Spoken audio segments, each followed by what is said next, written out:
Welcome to the Boneyard with Steve Robertson. As always, I am your good friend and host, Steve Robertson, here on the Friday edition of the Yard. Hope you're wearing maroon today. Hope it's a payday for you. Maybe it is. It's also Groundhog Day. And Puxatawny Phil says it's going to be an early spring. That's great for me. I'm a baseball guy. I'll be out there, and you will too, right? So let's hope for an early spring. That's great. Early springs often mean tough summers, but, we're kind of acclimated for that. But after, what's happened here as of late, kind of ready for some warmer weather. I do hear, you never know, with these Facebook meteorologists out there, you hear there's some talk that we may get another little cold snap, later in the month that might have some winter weather attached to it, some precipitation. I don't know. You never know. But they were almost spot on with this last one. I mean, it's like we were told for a month there's going to be this winter vortex. It's going to change the conditions in the South rather significantly. And we were kind of preparing for it. Lo and behold, it happened. But there's a little chatter out there. And I don't know, maybe one of our Mississippi State educated meteorologists will hit me up and let me know if this is all just poppycock or not. But, it's again, it's Friday. Hope it's a payday for you. You can get out and do some good things. We got some baseball this weekend. We'll be headed over to the scrimmages a little bit later. It's one of the reasons I'm trying to get on up early. Well, that's not true. I'm lying.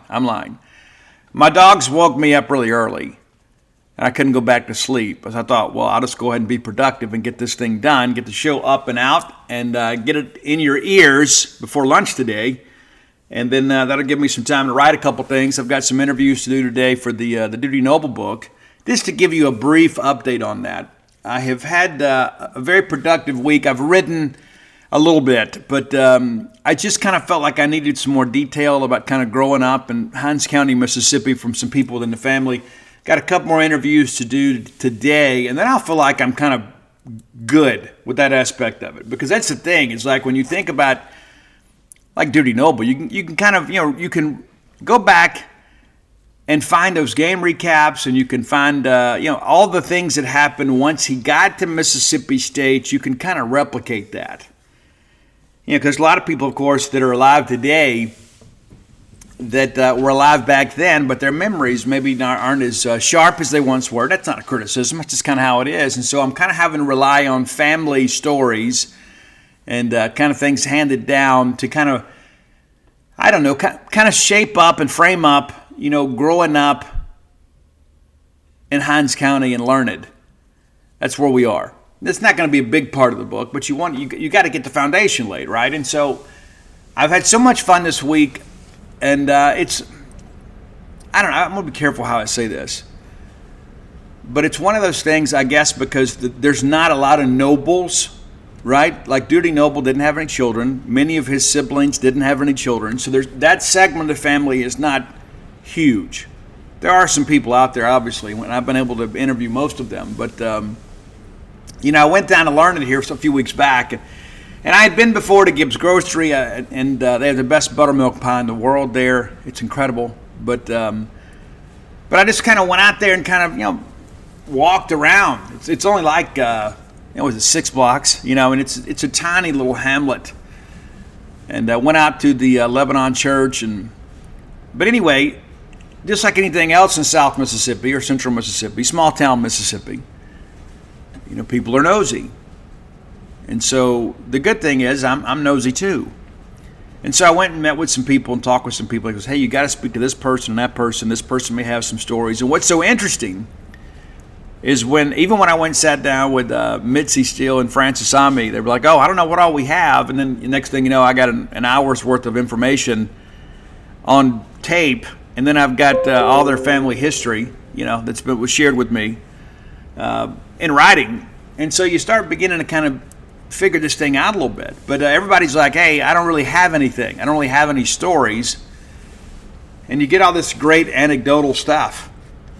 So many people are like, well, I don't really know what I can help you with. And then you just start talking, and next thing you know, there's these little memories of little things that the Duty Noble did, and things that he kept with him, and things that were important to him. And I had a chance to interview a cousin that his farm was right next door. He grew up on the farm next door to Duty Noble's dad's farm.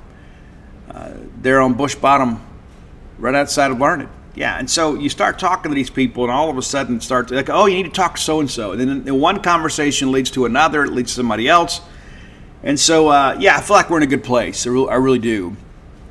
And I look forward to getting that out for you. I told my agent I'd have him chapter 1 of the Duty Noble book by the end of the weekend. He was surprised. But I've got to get going. We've got to get a good writing schedule together, because I want to have this thing finished up by the end of the semester, at least roughed out, right? And then we'll have a couple months to go through editing, and then all the other things that go along with it.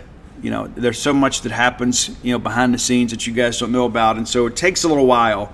And I want to make sure this thing is out before football season, so we have a chance to kind of congregate and let you guys get a copy of this book. But everybody that I've spoke to has been extremely excited about this book, and it's my honor to write it. I just want to make sure that we're doing Duty Noble and his family justice. When we write this book, then we're representing him in the way that he should be, and so that requires a lot of work, and I'm here for it. As the young people say, I didn't choose the grind chose me. Hey, we had Bulldog Burger Company last night for supper. We had to hustle, though. We were going to go out to eat. I'm like, hey, the girls' game's coming on in just a little bit. And so Dana decided, well, let me just go get it because I don't want to miss the girls' game. And she came home, and I think we were 3 minutes into the game, and it was 2-0. But we had a great meal. I had the freshman 15. The Bulldog was my gateway burger, but the freshman 15 was my second. And had that, enjoyed that, had the onion rings. It's true.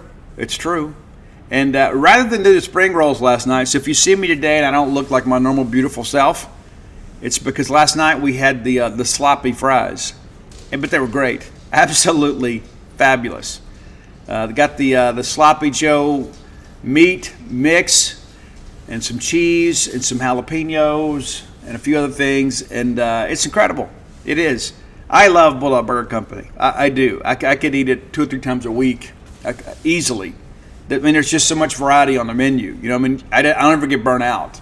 It's because of the fact that I've had this the last time. Oh, but I need to get those. I need to get those sloppy Joe sliders, or I need to get the BLT salad. I need to get the sweet heat chicken sandwich. Right? There's just so much diversity and variety on that menu.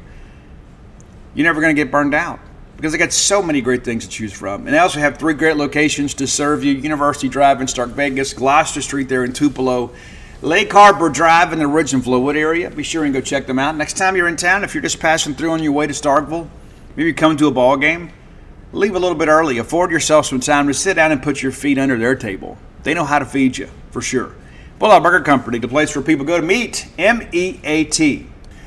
All right, let's get into this basketball game. And I'll be honest with you, last night there was a time I'm thinking, I don't even want to talk about this basketball game. I just don't even want to talk about it. We sleptwalked so much through that game. And I talked about it on the show on Wednesday.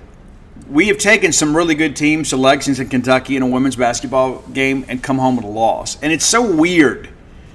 I don't know what happens up there. I don't know if it's an altitude thing. I don't know if it's a travel thing. I don't know what it is. But every time we go up there, it just has this weird vibe. And it was weird last night. It's really hard to kind of put your finger on that. But it was weird. But, guys, for Kentucky, give them some credit. Guys, it has been their series for the most part. They hold a 31-24 record against Mississippi State. Our record in Lexington is 10-14.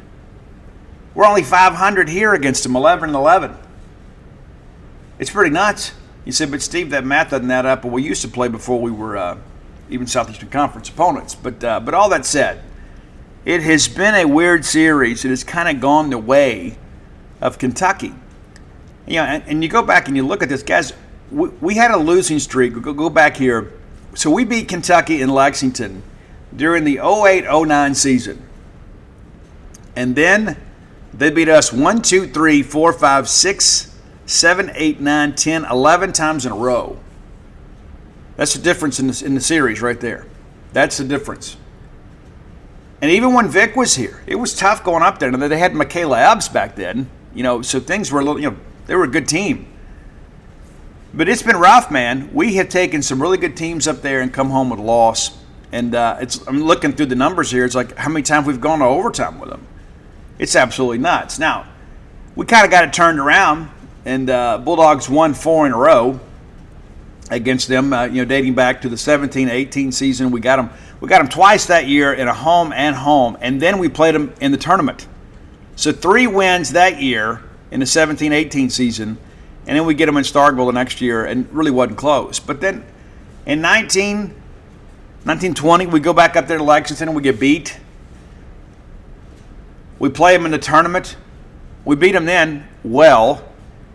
And then next thing you know, it's a 3-game losing streak. I mean, it's weird. I mean, and looking back at these last few ball games, let's look at the last 5.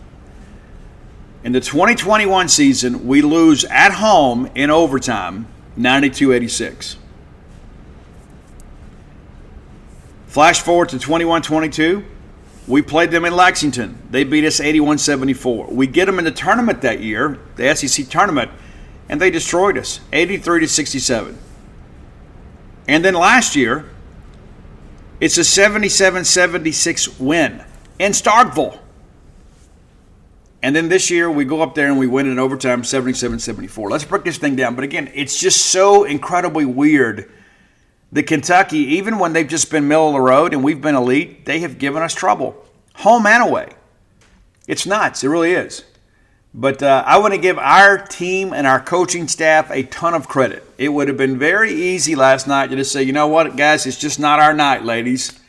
It's just not. I mean, you come out and you have this incredibly poor first quarter on both sides. It was terrible. I mean, absolutely, we couldn't throw it in the bucket. I mean, it's like outside of Jessica Carter, it's like we couldn't get anything going. And I thought Jessica played exceptionally well last night. I mean, there's a couple things here and there. I mean, she's human. But the reality of it is that we go up there, and you just knew from that first quarter on, this is going to be one of those weird nights with Kentucky. It's just kind of how it is. And you look up and say, okay, we're 10-9. And I remember turning to Dana and I said, hey, we started to get a little separation in the second quarter. I said, we're going to end up winning this game by 20. Well, it's going to be fine. It's going to be fine. No. We were very fortunate to win the game. And there were so many big things that happened really in that second half that I thought really kind of changed the game. Because, up until that last little flurry, we were 0 for the field from three-point line. I guess we were 0 from 8 at one point. It's just kind of one of those weird dynamics for sure.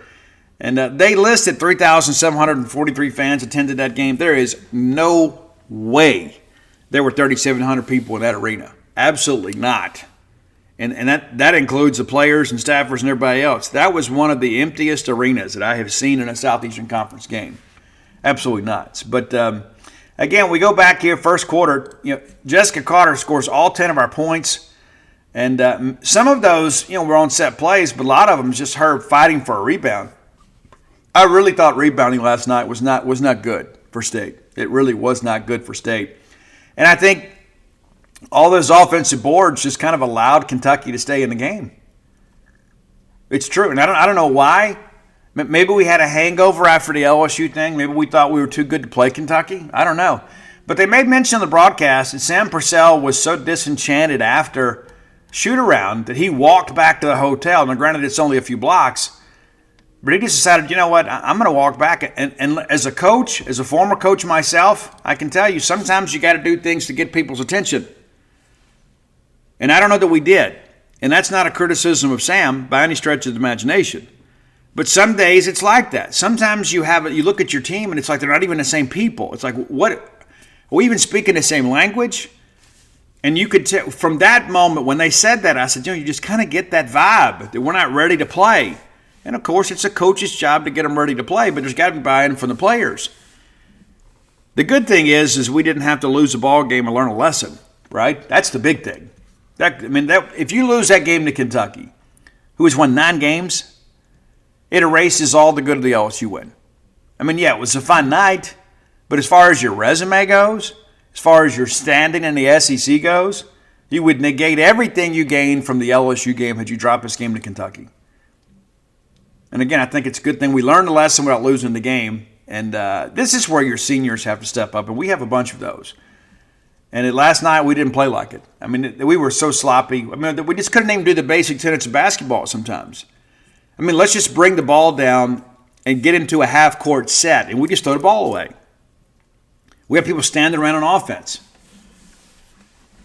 But nevertheless, we get into the second period. We begin to kind of get a little traction here. You know, you look up, and all of a sudden, and State's up 4. Miracle Shepherd knocks down a jumper. You're like, okay, we're good. We're hanging in here. We'll begin to kind of get some separation. They'll begin to fade. Jessica Carter makes a jumper right around the 5-minute mark, takes it out to 6. Next thing you know, it's an 8-point lead for State. And now, if you're like me, I was thinking, all right, here we go. Here we go. We have survived this little first quarter malaise. Now we're rolling. Now we're getting going here. Up 8, and then they trade some baskets, but still, right around the 2-minute mark, we're right there. And then lo and behold, Cassidy Rowe knocks down a 3 to make it a 5-point game. But then State goes right back up for 7. I'm thinking, okay, we're good. We get into the halftime intermission up 7, 29-22, and I thought, incorrectly, but I said, we will come out full of piss and vinegar in the first part of this third quarter, and we will put them away. We will get some separation, and everybody will be able to relax and enjoy the rest of the ball game. Wrong. Absolutely wrong. We do go back in and run a set piece, and we get it. It's a new year, which often means new resolutions. Many of you have said, you know what, this year I'm going to eat better. I'm going to be more efficient in what I do. I'm going to do my meal prep. We can make that so easy with you, with our friends with Factor.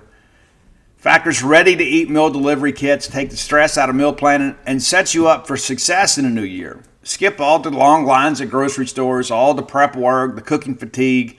Instead, get chef-crafted, dietitian-approved meals delivered right to your door with over 35 meals to choose from each and every week. They include options like keto or calorie smart, vegan plus, veggie, and so much more. Over 50 weekly add-ons. You got a ton of nutritious and flavorful options to kickstart your resolutions. So skip the overpriced takeout trap. Factor is cheaper and way more delicious in most cases than takeout. Get chef-crafted restaurant-quality meals delivered to your door. They're ready to heat and eat in just 2 minutes, which means more time for you to do all the other things you've got planned. Factor has everything I need for a week of flavorful, nutritious eats in addition to ready-to-eat meals. They got cold-pressed juices too, folks. Smoothies, energy bites, extra protein, veggie sides, and so much more to keep us energized during the frantic times in life. Head over to factormeals.com/boneyard50, and that 50 is significant. Use code boneyard50 to get 50% off. That's right. That's code boneyard50 at factormeals.com/boneyard50 to get 50% off. Make your resolutions count. So Jessica Carter download it, pushes it out to 9. And I'm thinking, okay, we're good. Trade some baskets. And the next thing you know, Maddie Shearer, and listen, she's a gamer. And she's just on a bad team. But, man, what a great player she is. Knocks down a big 3, and she was so huge for them in the second half. Again, we trade a few baskets here and there. We knock down some free throws. And right around the 6-minute mark, State is up 6. But Kentucky wouldn't go away. They absolutely wouldn't go away. And some of it had to do with turnovers by us. And so whatever we said at halftime and essentially kind of fell on deaf ears, because we went back in that third period and played just like we did for the most part in the first half. Saved that little run at the end of the first half. But it's Maddie Shearer again making the 3-point basket right at the 4-minute mark to give Kentucky the lead for the first time. It's crazy. Again, you just kind of look at it and you say, you know what? We're in trouble. We are in trouble. It is just not our night. That's how it felt. I'm sure many of you felt the same way. I was hanging on to hope, but privately, I'm sitting there telling Dana, I just don't think this is going to work out for us. We're in trouble. And she always laughs at me. She's a little more optimistic than me. It's so funny too. So many people have this Pollyannish opinion of me that I'm just some sunshine pumper. If you ever watched a game with me, you wouldn't feel that way. I get down like the rest of you guys too, but State battles back there. Jessica Carter with the with the layup in the paint there. Again, State really kind of dominating the paint. Not so much on the perimeter, but we're able to kind of do what we wanted to with Jessica, even though that they had some size. They did, but Jessica Carter just too athletic. But it's nip and tuck the rest of this quarter, and we get out of there with a 2-point lead. A big block by Jessica Carter late. You kind of felt like, okay, let's just find a way to win this game and get back on the plane and get home. That's how it felt. Immediately we go out and turn it over, and then I'll be honest with you, when we got up 4 here, with about 8 minutes to go, and I thought, okay, this has got to be it, but it wasn't. I don't know what happened to us defensively. It just seemed like there were so many open looks, and it wasn't like we had to get out and defend the perimeter, but they were able to get wide open shots in and around the lane with impunity. And I know we had a little bit of foul trouble, but we got to learn to defend without fouling. We got to contest some of these shots. There were just way too many open looks for Kentucky. Now, when Sanaya Tyler hit that 3-point basket to put them up 6, 61-55 with 2:41 to go, I don't know how you felt, but I said, this is over. And then Lauren Park Lane gets loose and then misses a bunny. Just a layup. It just absolutely cannot miss. And next thing you know, it's like we're having to kind of navigate through this thing, and hopefully somebody will step up and do something big. We needed a hero. Wasn't going to be Jacayla Jordan, though. Jacayla did knock down a couple free throws, but then she fouled out of the game. And there were a couple of those fouls on her that were really, really tic-tac. And I'm not going to blame officiating, but there were so many fouls on the floor during this ball game that there was minimal contact. I mean, it's like outside the lane, somebody's driving down, people moving their feet, they're impeding their pass. That doesn't mean it's a block, right? Especially if they don't initiate contact. And then you look what's happening down low, and it's just like a mob scene. It's like they were so inconsistent with that. I'm not going to sit here and say they favored Kentucky because we get the benefit of some calls too. But it's so difficult for a player to adjust when you call the game differently every single period. It's okay, we're going to let you ladies get out here and just kind of beat each other up for a quarter. Okay, well now we're going to rein it back in. And then all of a sudden you start calling things you wouldn't dream of called in the first period. But down the stretch, I thought the officiating in this game was absolutely terrible. And it's so weird to say that considering that we won the game. I think the referees kind of got on a roll with Kentucky in that third period. Maybe I'm wrong, because I am not just a unbiased observer of these proceedings. But I did think that the calls were just, especially on Jordan. There were a couple of them she was a little bit silly on, okay? But there were a couple calls against her that I can't agree with. Even when they showed the replay, which was a rarity, when they showed the replay, it was like, guys, this is it's in basketball. No sense in any of that stuff. But like you, I thought it was done, and Jacayla makes those 2 free throws to cut it to 4, and then we have to foul. And Ajay Petty knocks down the free throws, and it's a 6-point game with under a minute to play. Guys, it's over, right? It's over. That's how you felt. Admit it. Some people in my fam chat were like, oh, never had a doubt. Yeah. No, you had a doubt. Down 6 with 54 seconds to play. And we had not made a 3-point basket the entire ball game. What do you know? Darian Rogers knocks one down from the corner. And now all of a sudden you're like, okay, can we just get a stop? Let's get a stop. Well, we do. We do get a stop. And then, after it's turned over and we get the steal there, we end up turning the ball over ourselves. And then we're forced to foul. And you put Patty at the line. She makes one and then misses one. But it's a 4-point game, so it's still a 2-possession game with 32 seconds to play. It's just improbable. Honestly, the way that we had shot the basketball, you're thinking 30 seconds to play, and we're down 2 possessions. This game is over. But no, we needed a hero to step up, and we got that. DeBrisha Poe stands up and knocks down a three from the corner. Almost the same spot as Darion Rogers. Now it's a 1-point game with 17 seconds to play. They end up calling timeout to advance the ball, and of course they're thinking, we're going to get the ball in the hands of Maddie Shear, our best ball handler, and if they foul her, she's one of our best free throw shooters, we can put this game away. And lo and behold, she walked. Now, again, about these calls, that's what's so inconsistent. I mean, like you go down and you have like a finger check, not even a hand check. Like you just kind of poke at somebody, that's a foul. I thought she walked, and again, of course, I'm not an unbiased observer. But I could definitely have seen them call a foul there. And give Sam Purcell and the staff some credit there. It's like we knew what was coming. We knew that Maddie would get the ball. We just didn't know where. And I thought she made a very tactical mistake by going so far up there to the half-court line. There was really no room for her to do anything. And it was difficult for people to get to her. I mean, she got trapped out there in the middle of the floor. And so she can't throw it into the backcourt, right? So nobody can proceed back there. And so I know the Kentucky announcers, again, they're not unbiased observers, said, I have seen that be called a foul before. We all have.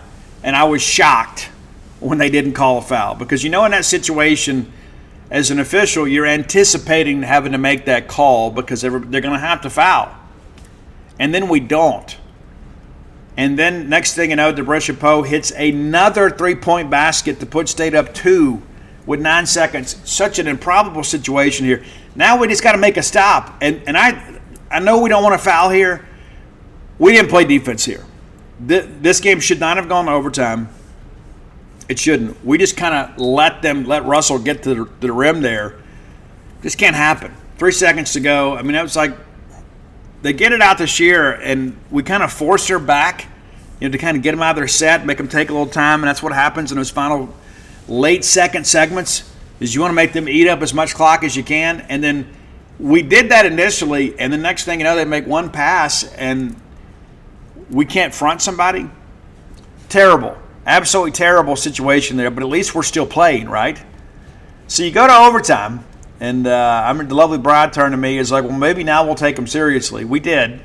We immediately come right out and get a layup to go up, and I thought that was so big for State. And then, free throw here. They didn't get it tied up. It's 1 for 2, and then what do you know? It's DeBrisha Poe hitting another three-point basket. This one just as sweet as the rest. Put State up 4 with 3:30 to go, and you're thinking to yourself, we're going to do this. This thing is over. We have found our range. We have found our stroke. We have found our champion in DeBrisha Poe from Meridian, Mississippi. We do end up fouling Maddie Shear, and again, we got to learn to defend without foul. I know everybody's tired here, but she makes both. She's basically automatic. And then it gets a little ragged here. Everybody's tired. And then when we gave it to Jessica Carter in the paint, and she goes up with it, it's like, and the N1 puts us up 5. I begin to think for the first time in a while, okay, we're going to be okay. We're going to be okay. They get loose on a steal, and it's, fatigue is really set in here, and it's an up and in deal. So now we're up just 3. But Erin Barnum really, really, I think, put this thing away, and she's been very, very good for Mississippi State. Layup from her makes it a 5-point game. We're right at a minute to play, and you just kind of felt like this thing is over. But it wasn't. It wasn't. It wasn't over. It wasn't. Despite the fact that we go 1 for 2 on a free throw from Poe to push us up 6, Maddie Shear comes down. I mean, guys, it was like a WNBA type play. I mean, it was absolutely phenomenal the way that she was able to catch this ball and shoot in rhythm. And it went down, and the crowd went crazy, the few that were there. And I began to think to myself, if she touches the basketball again, we're going to double overtime. It just kind of felt like she was locked in. But it didn't work out that way.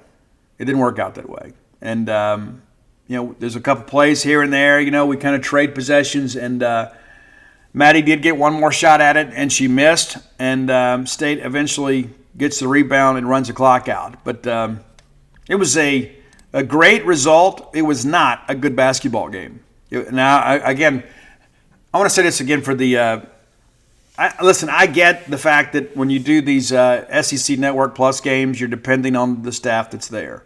The delivery, like the vocal delivery, was great. The commentary in that game was absolutely terrible.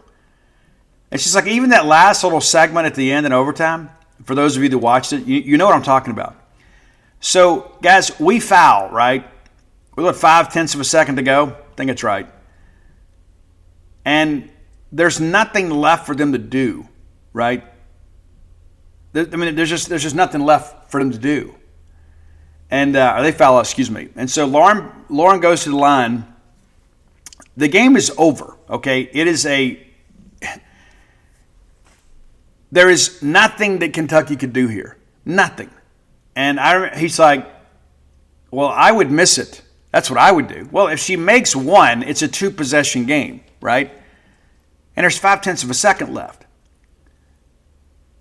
And the commentator says, well, I would miss it. That's what I'd miss it on purpose here. Well, why would you ever do that when you could make it a 2-possession game? Not to mention, with a 0.5 second, what are you going to do? Get the rebound? Like you're just going to like volleyball? Like it's like you're going to just take it off the rim and sling it the length of the court? We all make mistakes. I just didn't think it was. I thought it was poor, and I want to use that opportunity to compliment Jason Crowder. And listen, the guy does a great job for us. Doesn't always get enough credit. But looking back at the numbers here, again, Jessica Carr was outstanding.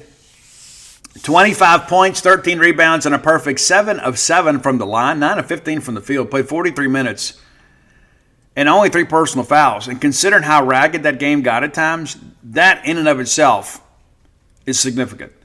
DePricia Poe got hot late. 16 points for her, 3 steals. 3 of 8 from the three-point line, and all those were clutch. Every one of them. Every one of them was clutch. Aaron Barnum, 30 minutes of action, 14 points. You had 3 Bulldogs in double digits for you. But Jerkayla Jordan, just 6 points. Not a great night for her. Fouled out of the game, had 5 turnovers to just 3 assists. Only had a couple steals, just 4 rebounds. She just really, in many respects, is kind of a non-factor. And how great is it that we can win a Southeastern Conference game when our guards don't play exceptionally well? The guard play for Kentucky was outstanding. The guard play for Mississippi State was not. Now, against LSU, it was completely the opposite. Our guards completely outplayed LSU. But last night, Kentucky got the better of our ladies. Jerkayla Jordan, again, with 6 points. Lauren Park-Lane with 2.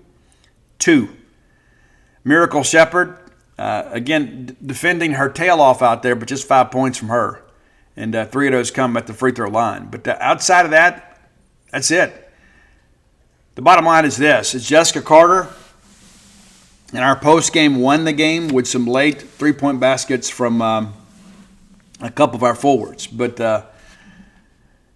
very, very fortunate to get out of there with a win. Leading scorer for Kentucky, of course, Maddie Shearer. She played 43 minutes, had 19 points.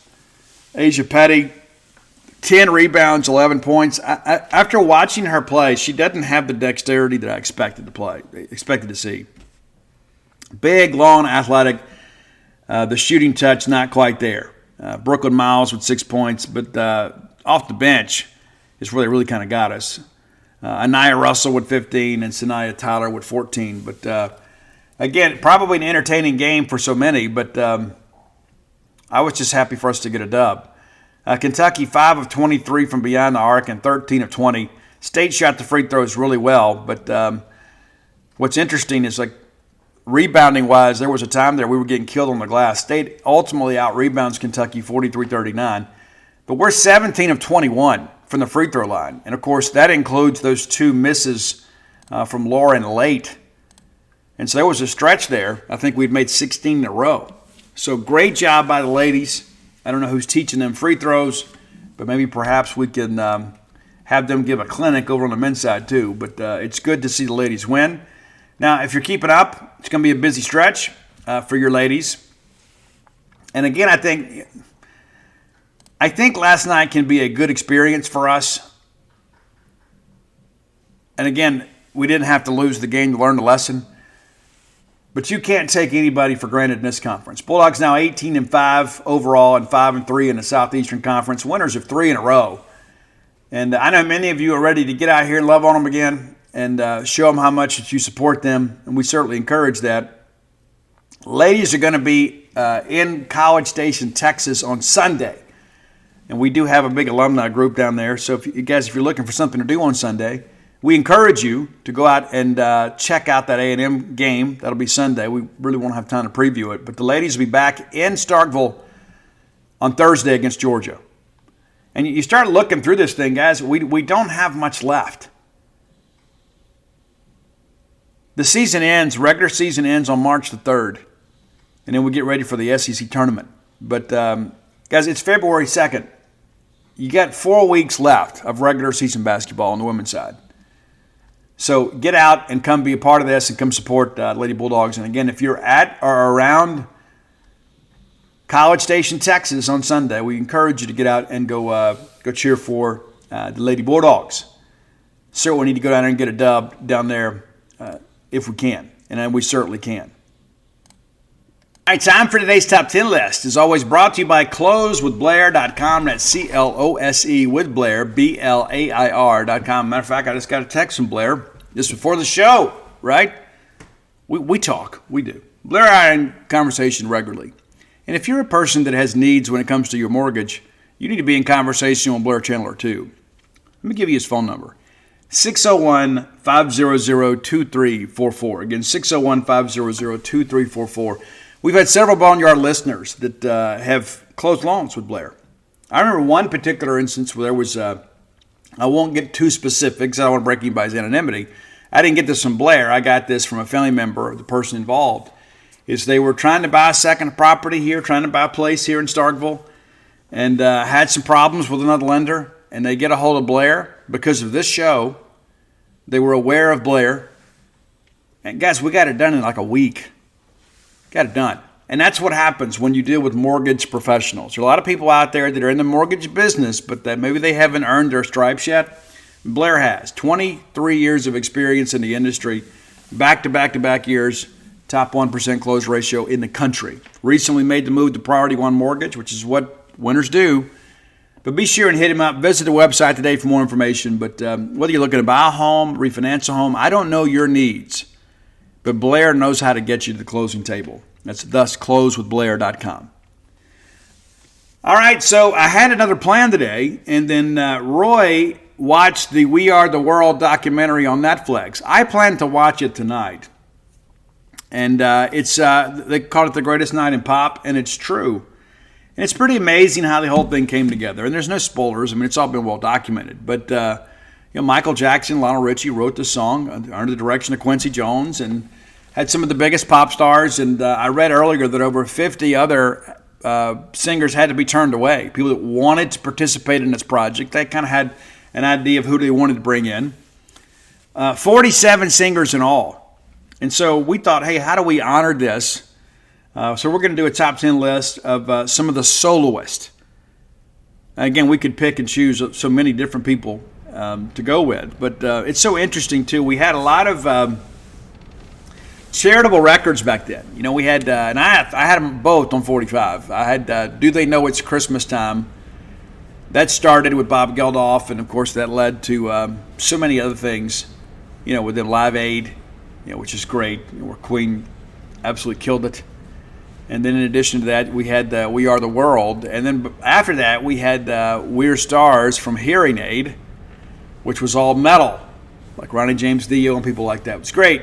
And so it was good to see these things happen. But guys, this We Are the World thing, guys, millions and millions of dollars in relief aid was raised for the famine in Ethiopia at the time. And so many of these people just kind of generously gave of their time and talents to help raise money. And it is the fastest selling single in U.S. history, if memory serves me correct. Did a little research on this. But again, just real quickly here, there were so many different people involved in all this, 47 singers. But let me give you the list of the soloists. And then we're going to take 10 of those and break them down and do a top 10 list for you. So in order of appearance on the song, Lionel Richie, Stevie Wonder, Paul Simon, Kenny Rogers, James Ingram, Tina Turner, Billy Joel, Michael Jackson, Diana Ross, Dionne Warwick, Willie Nelson, Al Jarreau, Bruce Springsteen, Kenny Loggins, Steve Perry of Journey, Daryl Hall, Huey Lewis, Cyndi Lauper, Kim Carnes, Bob Dylan, Ray Charles. There were 47 of those total, and then those are your soloists. But I'm eager to go back and watch it because I've seen some clips over the years about how Cyndi Lauper got a little bit rambunctious at times and bumped a mic or something like that. But it was a special moment in American music, and they recorded this after the American Music Awards because everybody was in town. And Prince was initially invited to be a part of it, and he opted out. And there's a lot of discussion about reasons behind it that people say, well, he didn't perform with other artists, and that's not true. He's done collaborations with other people many times. But apparently there was some issue with he and Bob Geldof. Bob Geldof apparently had called Prince a creep or something like that, But it didn't work out. However, Prince did donate a song for the We Are the World album, so he was a part of that. It just wasn't a part of the recording. But it's interesting, too. There's a big thing about they told everybody, check your egos at the door. And you could definitely tell in the footage that I've watched that it was very much a collaborative effort. But there was some disputes. And I understand Waylon Jennings was in the middle of all that, so I'm eager to see that. So here is our We Are the World top 10. And again, Roy's going to put the We Are the World single on there for you so you can enjoy that, 6.5 minutes of charitable goodness. It made me feel good. I remember when I bought the record, I felt like, hey, I'm doing something good for the world, right? I'm buying this single, and it really kind of changed the direction, I think, of a lot of people's feelings about what's happening in Africa. But it did. It made me feel like I was part of something, even as a kid. It's like you go by that and you're like, you know what, I'm doing something good for the world. And that's the whole point of it. We are the world, we are the children. Not only did people buy the record or buy the single, people gave donations. They bought T-shirts and things like that. It was quite the deal.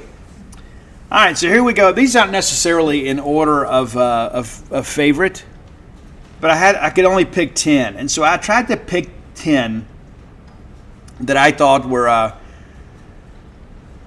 kind of the stars of the performance, but also two stars at the time, and not just people passing through. Number 10 is Stevie Wonder. And again, that's not to say he's the 10th best artist. We had to put a number on him.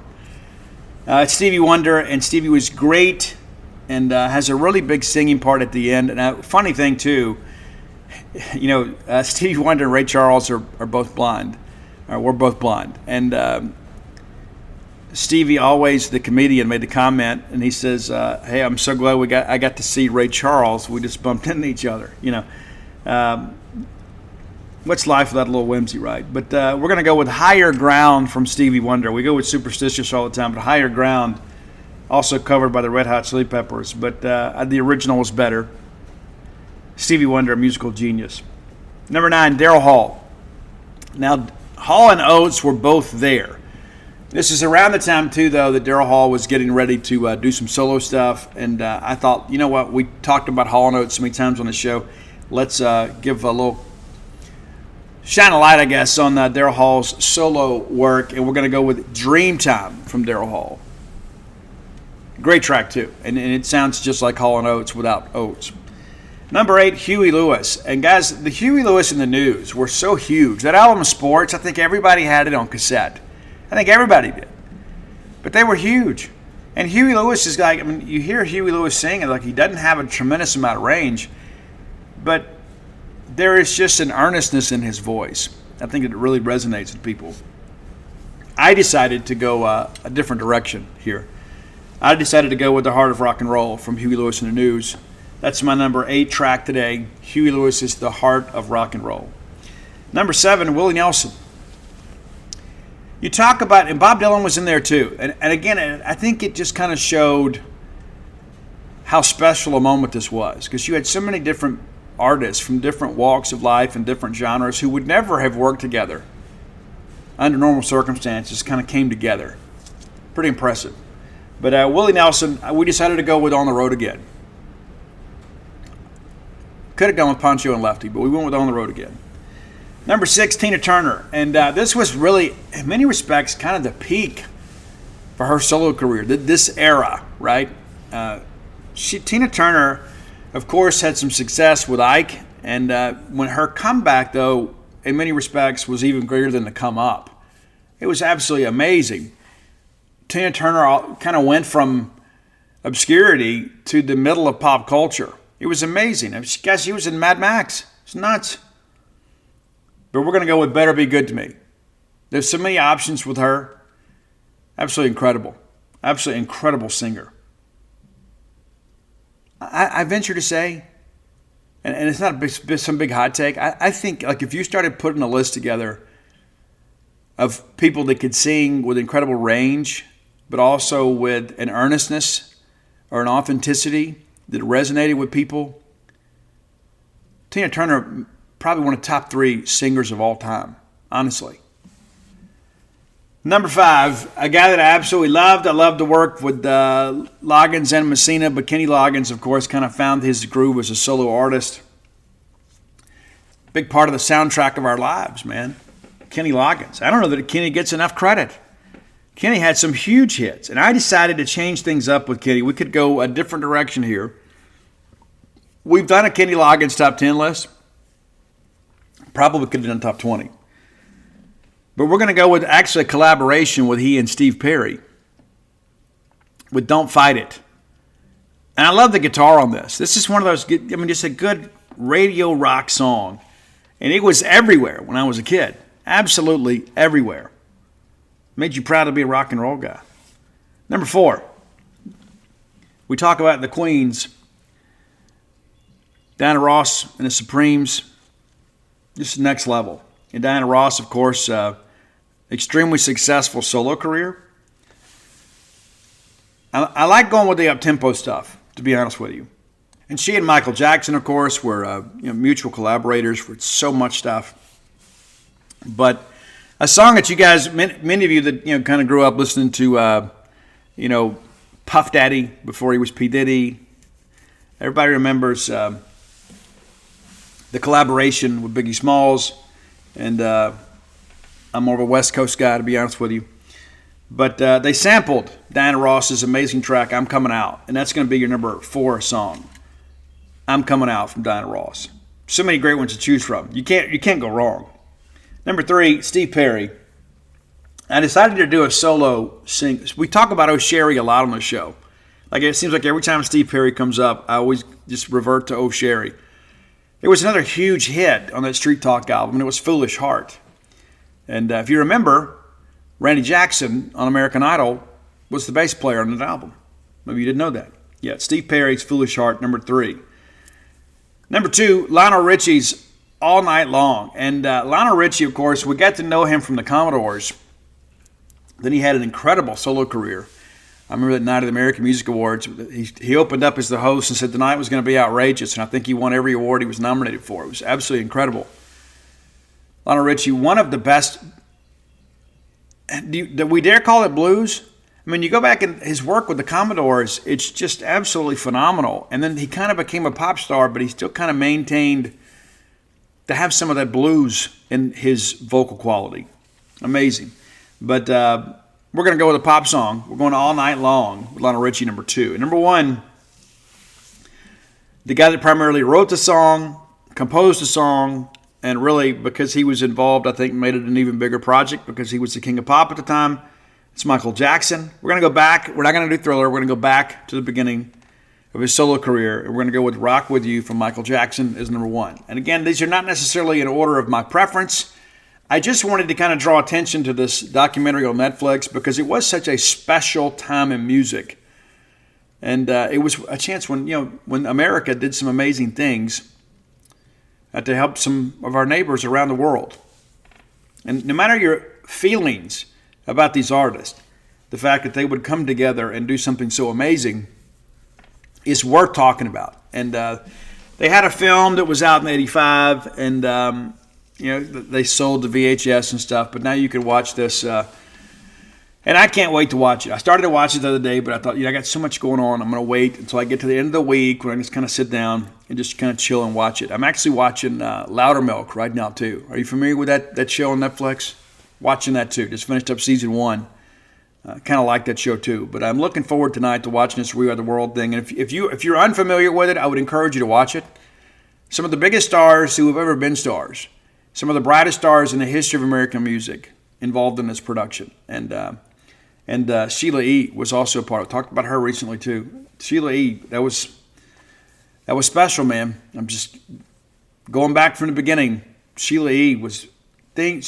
changed a lot in many respects because of her fashion sense, her talent, her beauty.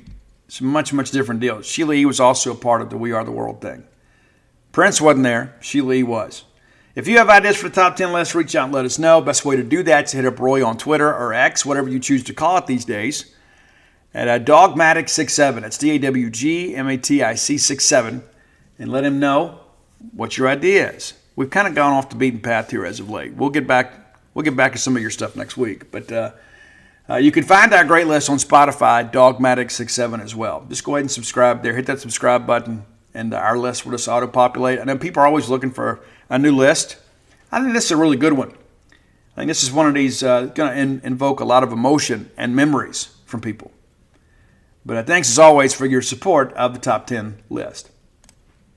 All right, next segment of the show brought to you by Campus Bookmart, a Starkvillian institution. Man, I love Campus Bookmart. You will too if you don't already. You may already have a raving love affair with the fine folks at Campus Bookmart. Man, they do such a great job outfitting this wonderful fan base with Mississippi State merchandise. Whether you're looking for clothes, decor for your home, they've got it all. You can visit them in person, very easy to find. Turn off 182 right there at the Trooper Station. We always encourage you to obey the posted speed limit signs, especially when you're rolling through there. And just before you get to campus, there's Campus Bookmart right there on the left. So conveniently located. You can go in there and pick up your new Mississippi State merch and try it on and wear it to one of Mississippi State's historic sporting venues. If you can't make it to town, we encourage you to support a Starkville business whenever you can. You can find them online at campusbookmart.net. And by being a loyal Boneyard listener, we'll give you a phrase that pays. That's BSR, which stands for Beautiful Steve Robertson. That gets you free shipping on all orders up to over $75. Any order less than $75, absolutely incomplete. Again, it's campusbookmart.net. All right, let's take a look ahead. State's going to play Alabama. And a lot has happened, guys. You remember a time when Alabama was 6-5, and everybody's like, Steve, I don't know. I felt the same way. Felt they were a different team. Guys, they figured some things out. They've won 9 of their last 10. They're now 7-1 in the conference and won 3 games in a row. And since we've seen them, they've played pretty well. Remember, they beat us 82-74 here in Starkville, a game we just couldn't make free throws down the stretch. But since that time, been a pretty good stretch for the Crimson Tide. They take down Missouri 93-75 in Tuscaloosa. They do go on the road to Tennessee, and Tennessee smacks them pretty good 91-71. But since that time, they have remained undefeated. They get number 8 Auburn 79-75 just before we got Auburn. They host LSU, get them 109-88. They go to Georgia and win 85-76. And of course, they'll play us. It is a 7:30 tip on Saturday night. I know we've got some Bulldogs over here that'll try to make the trip over there, and then they'll go make the return trip to Auburn next week. But the schedule kind of sets up pretty well for them. The problem for them is they still have Kentucky and Tennessee left to go. Also, road trip to Oxford, which Ole Miss has been very, very good at home. But this is a team obviously that has found its groove. And again, you win 9 out of 10, and considering that those are SEC games, says a lot about your program. They are 10-1 at home and just 500 away from Coleman Coliseum. But you start working through these things, man. This is an Alabama team that many people expected to take a little bit of a step back. And now you look at them, Nate Oates doing a great job, for sure. You got a lot of problems at Arkansas. A lot of people expected them to kind of take a step back too. They have, but a lot of things going on up at Arkansas. It's interesting to note. But looking at the team numbers here, and let's see if we can figure some things out here with this. But they found their stroke, averaging just over 89 points a game, allowing just 75. In that perimeter game, it's just kind of a tenet of the Nate Oates experience. They're shooting 38, 39% as a team, knocking down about 11 big threes a game, we're going to have to get out and defend the perimeter, for sure. Absolutely for sure. Big, huge ball game for Mississippi State. Alabama's been very good on the glass. +5 for them on the season, almost 6. Dishing out 15.5 assists per game, allowing us 11.5. Turnovers have been a little bit of a problem at times for them, but they're giving as well as they're taking,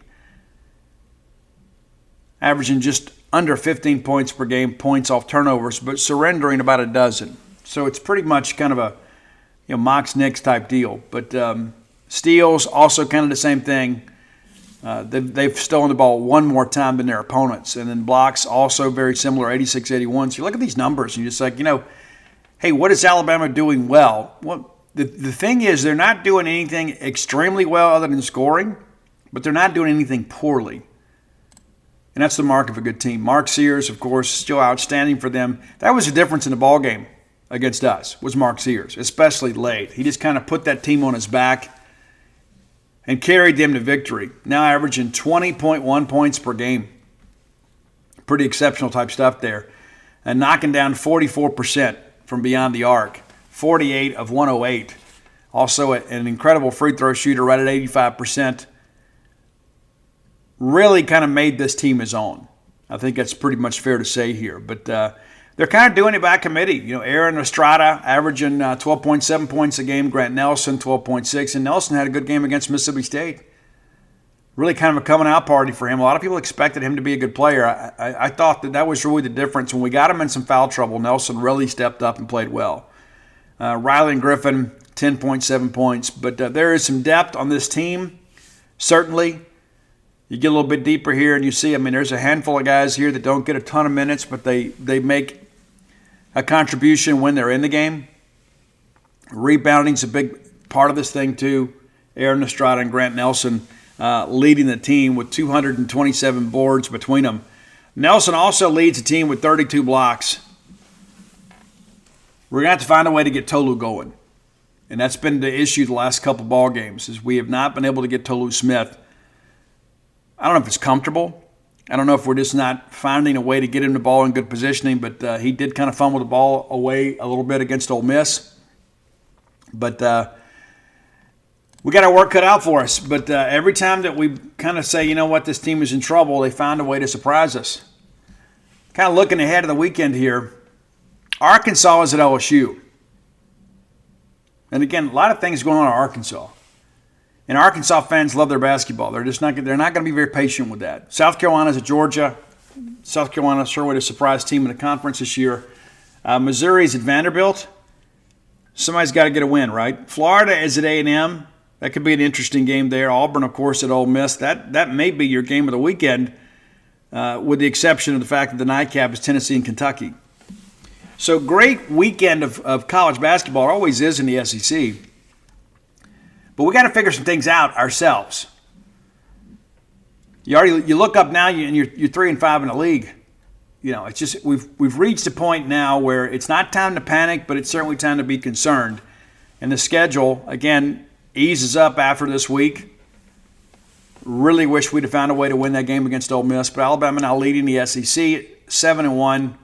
Overall record is 15-6, with 7-1 in the conference, and in Auburn and South Carolina, just a game back at 6-2. Tennessee had the break here; they're just 5-2. Then Ole Miss there, Ole Miss, Kentucky, Florida, all right there at 5-3. Georgia's 4-4, and then A&M and LSU 3-4. State right there at 3-5. Arkansas 2-6. Missouri's 0-8. Vanderbilt's 0-7. So one of those two teams will pick up an SEC win this weekend. Missouri has lost 8 in a row, Vanderbilt 7 in a row, and that's what happens when you get into SEC play. But you look at this Vanderbilt team at 5-15. What's the future look like for Jerry Stackhouse? Probably not very good.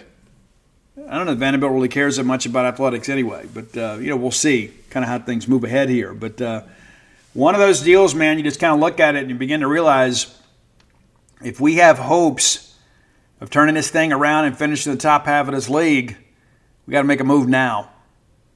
Absolutely have to make a move now. You start thinking about 3-6, all of a sudden, man. Guys, we're not going to have a dozen teams make the tournament. And I know some people are still forecasting us to be in there. We have got to get some W's for sure. Looking ahead to next week, State's going to have Georgia on Wednesday. We'll preview that game on a Wednesday show. It's a late tip. It's going to be here in Starkville, 8 p.m. Please make plans to attend. And then we go to Missouri. Next week has to be a 2-0 week for Mississippi State. Simply has to be. Then we get Arkansas coming in here. Arkansas struggling. And then Ole Miss comes in here. And again, that was a game that was very, very competitive. And hopefully the home court advantage will mean something to us. We certainly need you to be here. LSU, kind of one of our contemporaries right now, a team that we should be able to out-talent, but you got to go on the road, and we have not played well on the road. Kentucky comes in, then we go to Auburn, and then we go to A&M, and South Carolina comes here. So you begin to look at this too. And I know there's some comments out there that ruffle some feathers. Here's the deal. If we want to stop getting salty about losing on the road, like people point out that we're 0-5 on the road, win some games on the road. It's as simple as that. Win some games on the road. I mean, the fact of the matter is we are 0-5 in true road games. Now, we've been absolutely outstanding at home at 8-2. We've been great on neutral floors. And the NCAA tournament has played on neutral floors for sure. But in order for us to have the resume required to make this tournament, we're going to have to win some road games. And when you begin to break it down and you start looking, hey, in the event that State, let's say you get Missouri, and you should, outside of that, where does a road one come from? I mean, honestly, begin to think to yourself, down the stretch, we just talked about it. We go to Missouri, the remaining road games at LSU, at Auburn, at Texas A&M. You tell me where it is. Where is your sure win outside of Missouri? And I don't know at this point we can take anything for granted. We've taken some good teams to Missouri too, and some weird things happen up there. It's kind of like the Kentucky thing on the women's side. But running out of opportunities to win road games. And in order for us to be where we want to be, probably need to pick off one or two of those. Because you start thinking about this, man, it's 3-5, and granted we've had a rough stretch here on the road and got another road game tomorrow. But all of a sudden you look up and you're 3-6. And all 6 of those losses are on the road. And guys, again, basketball season's almost over. I know everybody gets so excited about March Madness, and it is fun, but it's a lot more fun when we're involved. Guys, the final home game for us, final regular season game is March the 9th. So you got 4 weeks of women's basketball, you got 5 weeks for the men. Next thing you know, we're in the SEC tournament. We have got to get some things going in our direction. And we've got all these seniors, right? I mean, there's no reason we shouldn't. They know what's at stake. They've got to play with a sense of urgency. That's an important aspect of this. But we've got to get Tolu going. Josh is the guy that's going to get his more times than not. I mean, Kentucky and Alabama gave him a little trouble. But we've got to figure some things out. That's not a hot take. We all see it.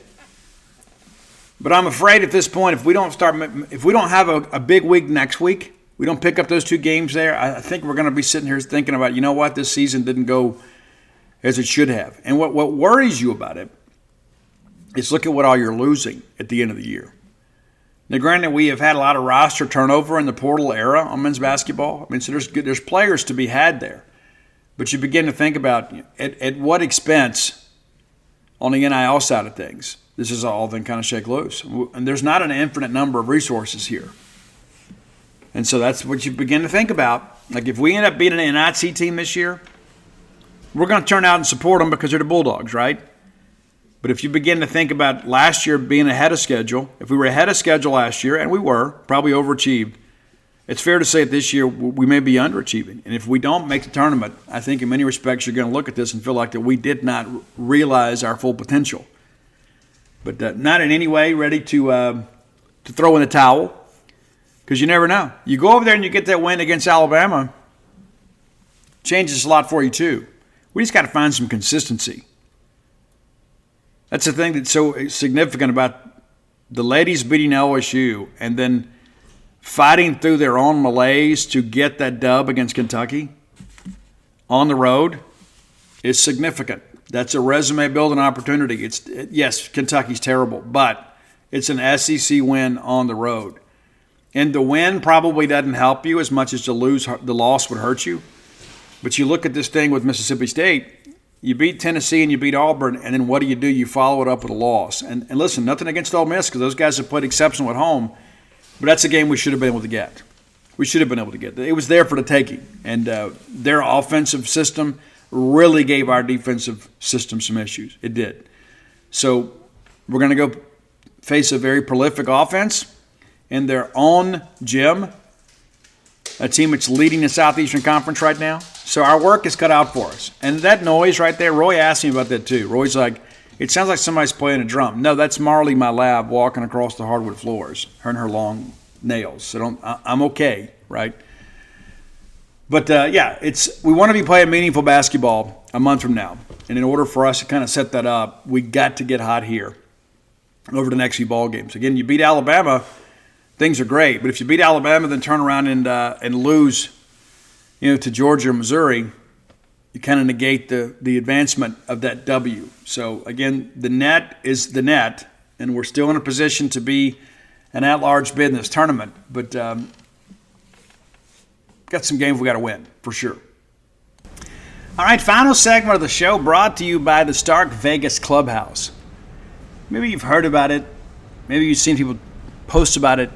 Find out for yourself. Google Stark Vegas Clubhouse. Simple as that. Google is your friend.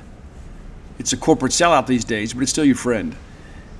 Google Stark Vegas Clubhouse, and that will pull up their Facebook page and many options to book, and you can peruse through their pictures and see the fine amenities that await you.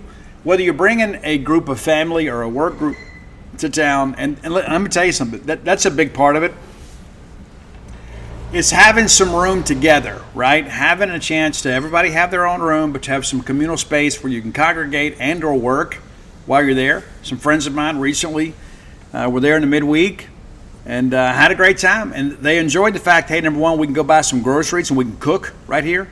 Save some expense if everybody going eating out. Put some adult beverages on ice, put them in the fridge.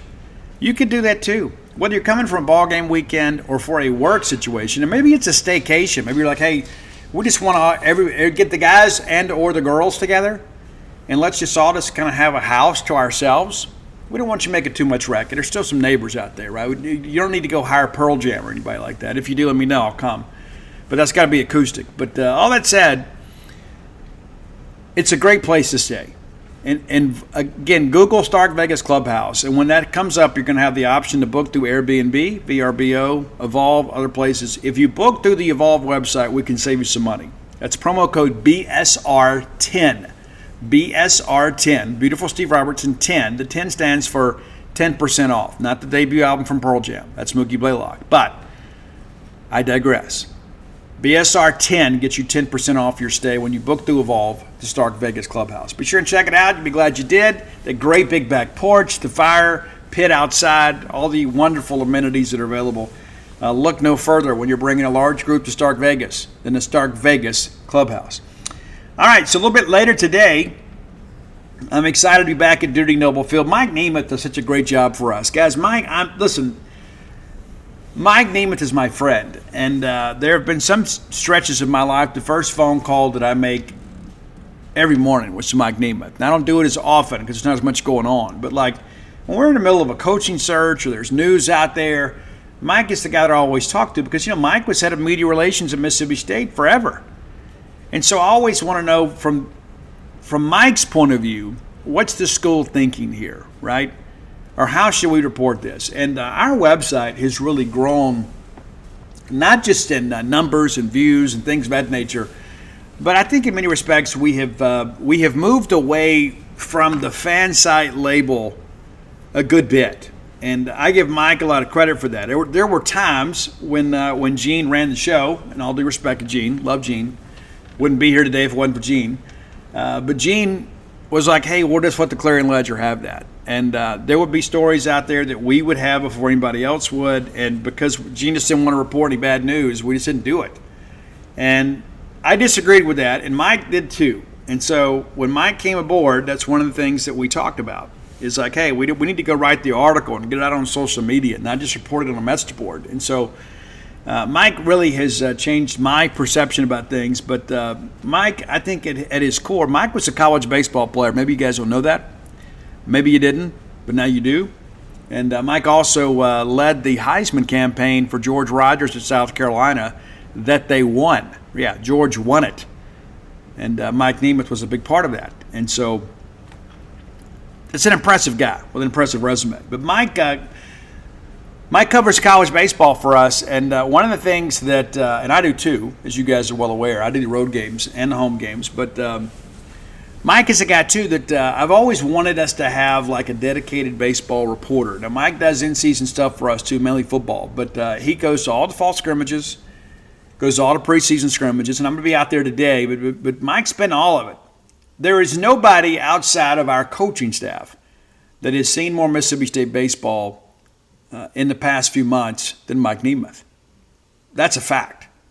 Other people may make that claim, but Mike has covered every single scrimmage, and with the exception of the road trip to Louisiana Tech. But I say all that because there are a lot of hot takes out there about baseball. And I've talked to some people that I love. I say, hey, what are your thoughts? And they give me, I say, well, what do you base it on? Well, I just don't think. Well, how many scrimmages did you go to? Well, none. Oh, really? Yeah. And so I share that with you because Mike has credibility with me and Mike has credibility with you. And Mike is somewhat optimistic about the team. Now, he's not sitting here forecasting us to go win an AFL championship or win the SEC, but Mike feels that we have done enough and have enough that we should be in an NCAA regional somewhere. Now, I've read some other reports out there. A lot of people have very meager expectations for Mississippi State, and that is perfectly fine. That is fine. Anybody can make a list. You hear me say that all the time. But I'm going to be out there today, and in case you're interested in coming out, I don't know what your plans are for this weekend, but the scrimmage today is 3 p.m. 3 p.m. at Duty Noble Field. And then on Saturday, we're going to do it at noon. Now, the weather will play a factor on Sunday. So Sunday's game is to be announced. If you're here, it's okay. But if you were thinking, hey, listen, what's something to do this weekend? Or maybe you're on your way. Maybe you're on your way to Tuscaloosa to watch men's basketball. So maybe come by Saturday and you can go to the scrimmage.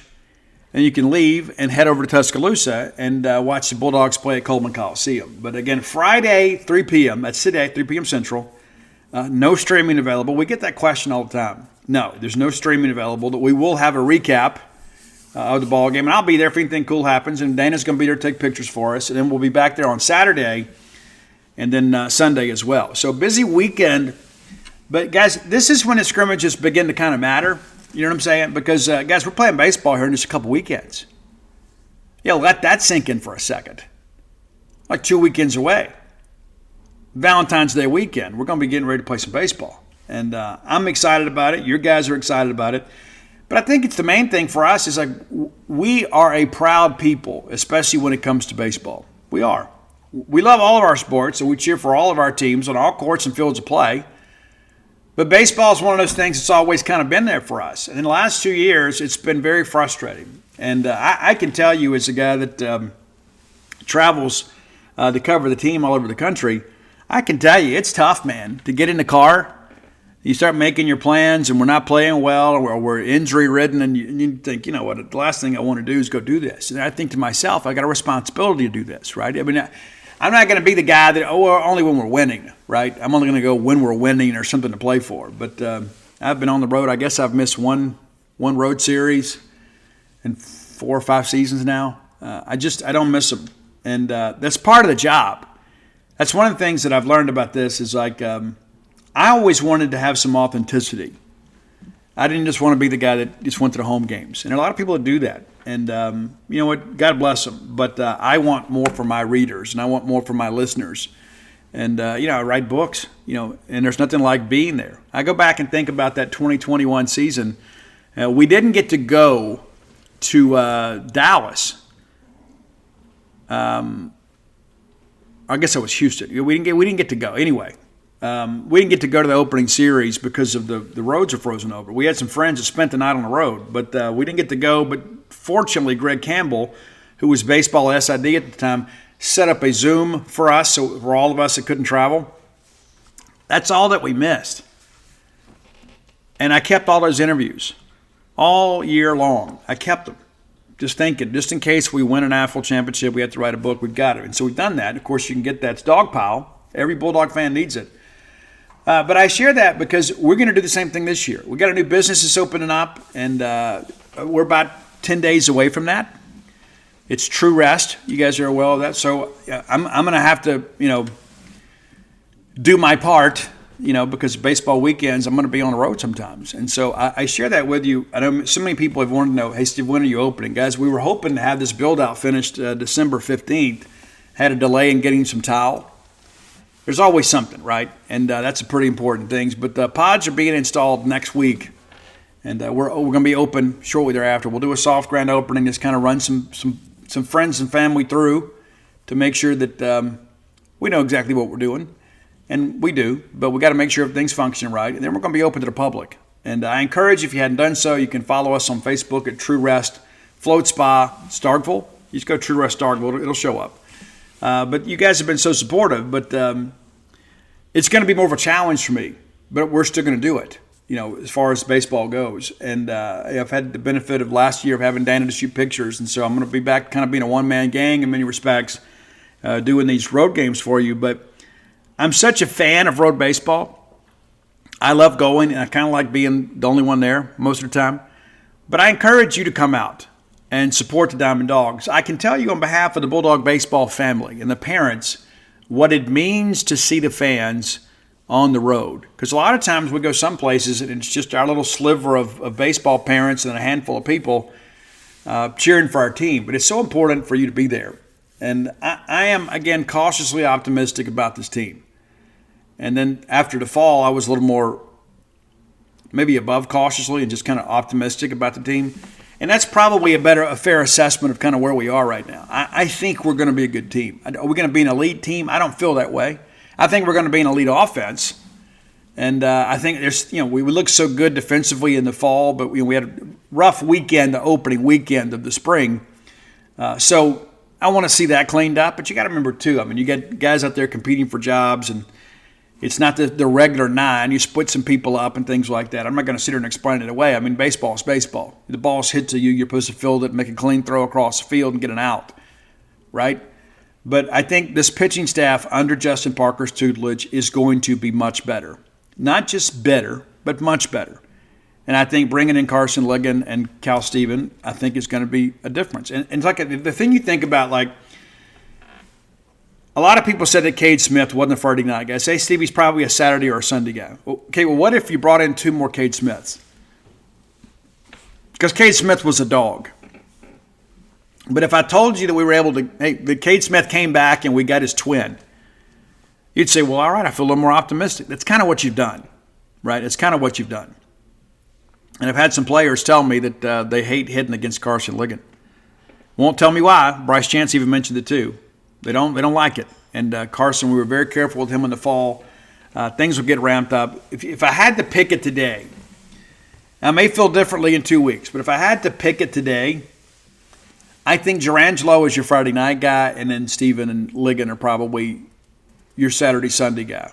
Not exactly sure which order they'll go, but I think if I had to call it today, I think that's where we are. Now, of course, you've got Nate. Nate is our dog, man. Nate Dome last year, down the stretch, there was nobody you wanted on the mound more than Nate. I felt the same way. When Nate came in the ballgame, no matter where we were, I thought, okay, well, good chance we're going to win this thing. Good chance that we're going to hold the game in place. And with rare exception, that's exactly what Nate did. I remember being in Kentucky when we brought him in. I said, we're going to win this thing. And then we don't execute a slider, and it gets away from Ross. And if you remember, around that time, Ross still having some defensive issues, kind of acclimating to SEC ball. And Ross is a dog too. Ross is going to be an early draft pick for us when he is done here at Mississippi State. But when Nate comes in the game, it doesn't feel like the Landon Sims thing, right? Let's just – and we never feel that way again. I know that's how we felt when Jonathan Holder came in the game. You'd hear Johnny Cash and think, oh, game's over. Same way it felt with Landon. I don't get that same feeling with Nate, and Nate doesn't have that same kind of stuff. But Nate has the same level of competitiveness. And if it was me, if it was me filling out a lineup card, I'd want Nate to be able to throw maybe 2 times on a weekend. Maybe he's the first guy of the bullpen on Friday, maybe gives him an inning on Saturday. I don't know. But I know when you have a guy like him, when you have the versatility that he possesses, he's a guy that could be a starter, could be a long reliever, could be a short reliever. That gives you options with other dudes. Because I know that I've got this. I know that I have this wild card with Nate that'll do whatever I need to do. And so I think that takes some pressure off some other guys, but it also takes a lot of pressure off Justin Parker. He's like, you know what? I know I've got this guy right here. He is a team guy. He will do whatever we need him to do. And Nate's a guy that's going to make some money playing baseball. But it's so interesting to hear Nate talk about his interactions with Justin Parker. It's so interesting to hear. Like Nate has been throwing the baseball extremely hard. And Justin Parker told him, he goes, it's amazing to me you throw the ball as hard as you do with the mechanics you have. And then what do you know? They start working on some things and working on some movement, making everybody a little bit smoother in their deliveries.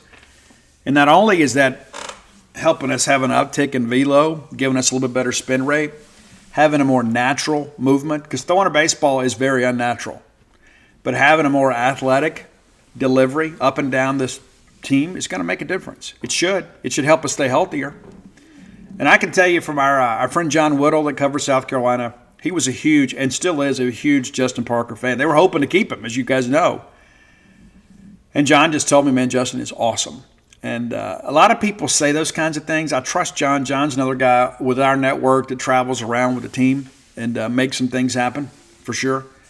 And so I have a lot of respect for John. And so when John told me that Justin Parker was kind of been the secret to South Carolina's recent rise in their ascension, that Parker was a big part of it. And I didn't fully appreciate that until Justin got here and we got through the fall. And hearing some of the other players talk about it, he doesn't just correct the pitchers. He's on the catchers too. He's on the hitters and helping them kind of prepare. The mental aspect of it. Justin Parker is going to be a head coach at some point. Who knows? It could be here at some point. But Justin Parker, based on everything that I've heard from people that have worked with him or have covered him, they feel like, hey, this guy is a real alpha, right? This is a guy that demands excellence from himself and from everybody around him. And I think that is what this team needed. There were so many other candidates for this pitching coach job. I mean, I remember from the very beginning, and it's never the first name, right? It's never, ever, ever the first name. But I remember talking to some people, and they're like, hey, Justin's not going to leave this year. Of course, Justin and Lamonis have some connections.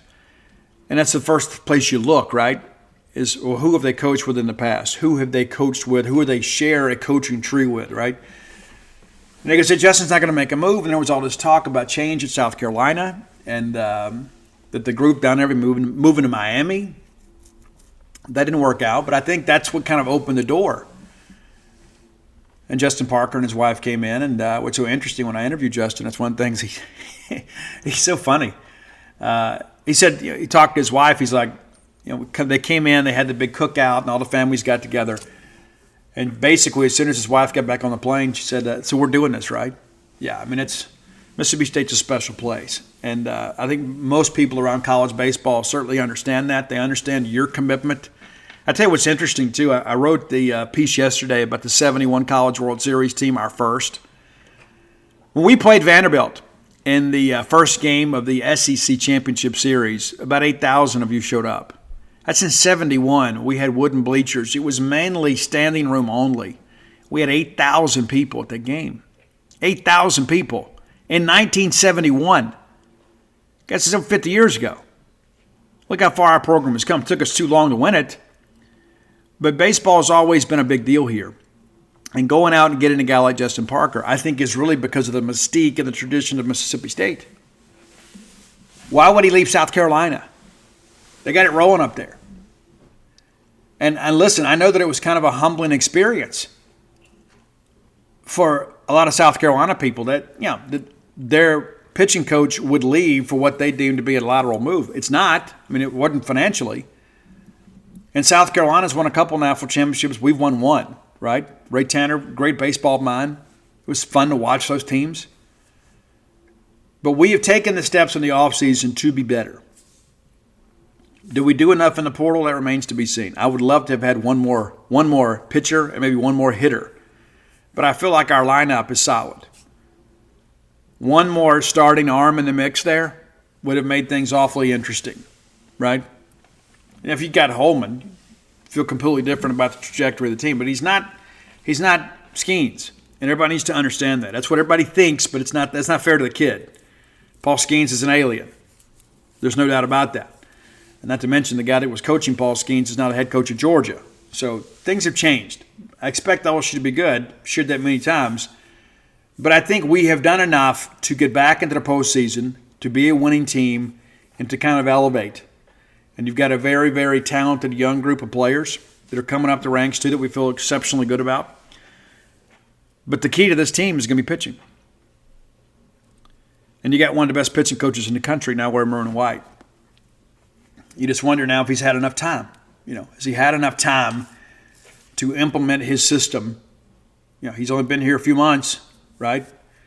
And so that's the aspect of it. But I think initially, because of the cold weather, pitching is going to be a little bit ahead of the offense around college baseball. It's just typically how it works. It takes a little while for guys to kind of get their timing down. And not to mention there were so many guys that tweak in the offseason, right? They tweak their delivery a little bit.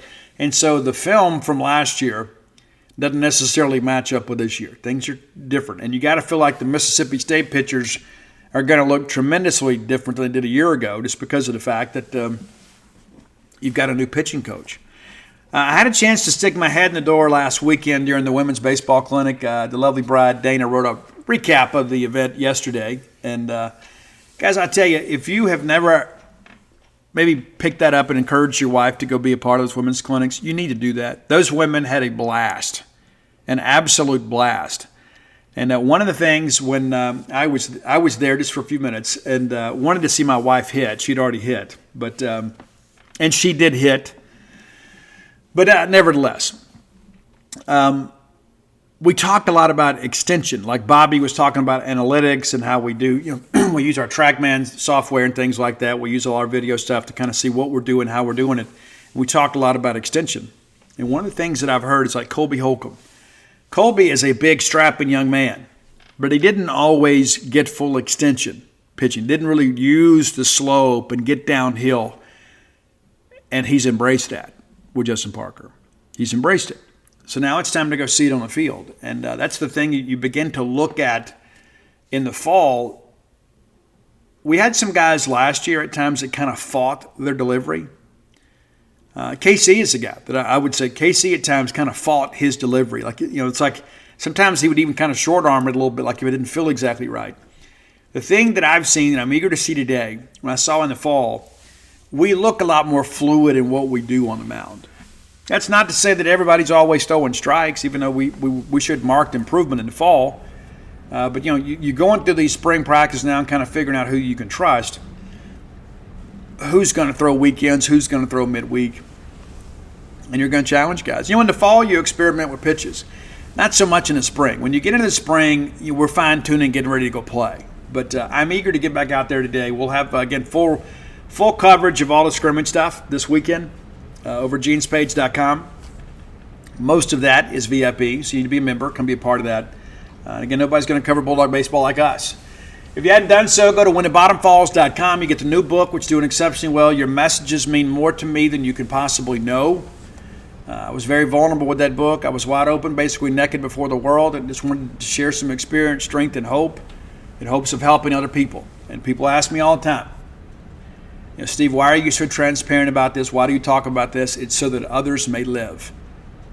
It was so amazing to me when I first got into recovery. I found out this person was in recovery, and this person I never knew, It might have helped me if I had known, right? But the reality of it is now I'm here, and I've got a message to share, and we do it. And I encourage you to buy When the Bottom Falls, even if you buy it for yourself and pass it on to somebody else. And all my sports titles are there too, Alpha Dogs, Stark Villains, Flim Flam, and Dogpile, all available for you to purchase through the same URL as When the Bottom Falls. And again, the dude will be here before you know it. And I've got to finish up some work this afternoon, and then we'll be kind of full bore on the writing process next week. I've already written a little bit, but we'll get going big time. And if you're looking for Stark Villains gear, go to starkvillains.com. Get T-shirts, hoodies, basically anything you need in a variety of styles and colors. Starkvillains.com. Love to see you guys repping the brand when you're out there. Appreciate that more than you could possibly know. And if you're not a member of Gene's Page, come be a part of that. Gene's Page is an institution. It was a long time before I joined. And I think about this stuff all the time. It's like I began writing about Mississippi State in 1997. I joined Gene's Page in 2001. And so it's over 23 years now. 23 years I've been writing under that handle. And a lot has changed since then.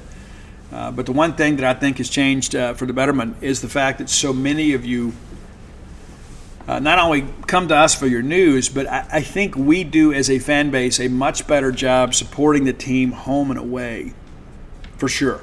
It's incredible to see how the fan base has kind of matured in the time that I've been writing for Gene's Page in the last 23 years. It's really amazing to see. I remember going to games and we'd have just basically the parents that would be there, but then that'd be football and baseball or the local residents. We got people now that kind of plan their fall around, hey, I want to go to every SEC stadium, so this year we're going to this stadium I've never been to before. That has changed, and I think in Mississippi State we've always had these people that think that we don't support our teams. This generation of fans, I think, is supporting the Bulldogs like no other. I mean, we absolutely will get out and go, and thank you for that. All right, that's it for today, but until next time, let's all live our lives in a way we make more friends than enemies and people can see a difference in the way we live.